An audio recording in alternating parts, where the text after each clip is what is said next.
A woman called 911 and told the operator that she had just been kidnapped.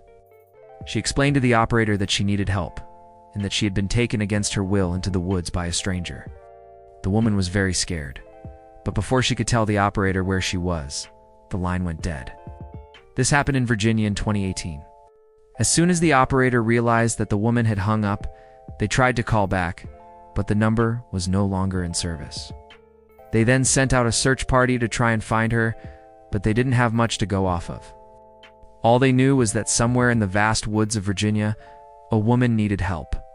When police were called to the scene, they spoke to the woman's husband, who told them that his wife had called him earlier that day and told him that she was going to be working late. He said that she was working overtime at her office, which wasn't unusual, so he didn't think anything of it. But when she still hadn't come home hours later, he started to get worried. When he tried calling her, her phone went straight to voicemail. That's when he contacted the authorities. Police knew that the woman's cell phone would give them some answers, so they tracked her phone to a rural area in the woods. But when they got there, they couldn't see any signs of her or anyone else. It seemed like the woman had vanished into thin air, but they weren't about to give up.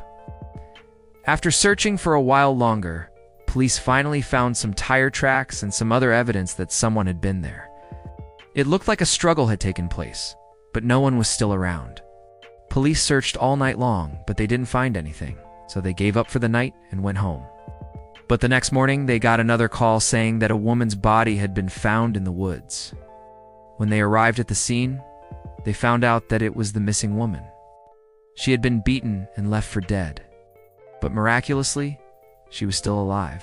She was taken to the hospital where she told police that she'd been kidnapped by a stranger while she was driving home from work.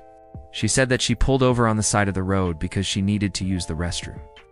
And when she came out, a man was in her car trying to start it. She said that she screamed and ran into the woods, but the man chased after her and hit her on the head with a rock. She said that she played dead, and that's what saved her life. The man didn't stay around to make sure that she was dead. She was able to call 911. Police now had a lead, and they were determined to catch this guy. Using the description that the woman gave them, they put out a warrant for the man's arrest.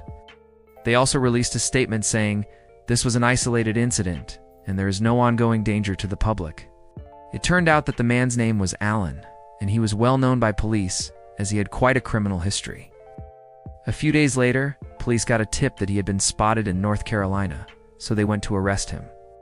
But when they got to his house, they found out that he had already skipped town. They also found some disturbing items in his house, including handcuffs, zip ties, duct tape, and even a bulletproof vest. An all-out manhunt was conducted, but police still couldn't find him. They continued to look for weeks, but as time went on, the chances of them finding him became slimmer and slimmer. The woman had done everything that she could to save herself. She fought back against her attacker and was now recovering in the hospital. But the police were still no closer to catching the man who did this. It turns out that Alan eventually killed himself. His body was found 2 years later, and police believe that he took his own life because he didn't want to go back to jail. This case was never fully solved. But the woman did get some justice when Alan was finally brought to justice, even if it was too late for her.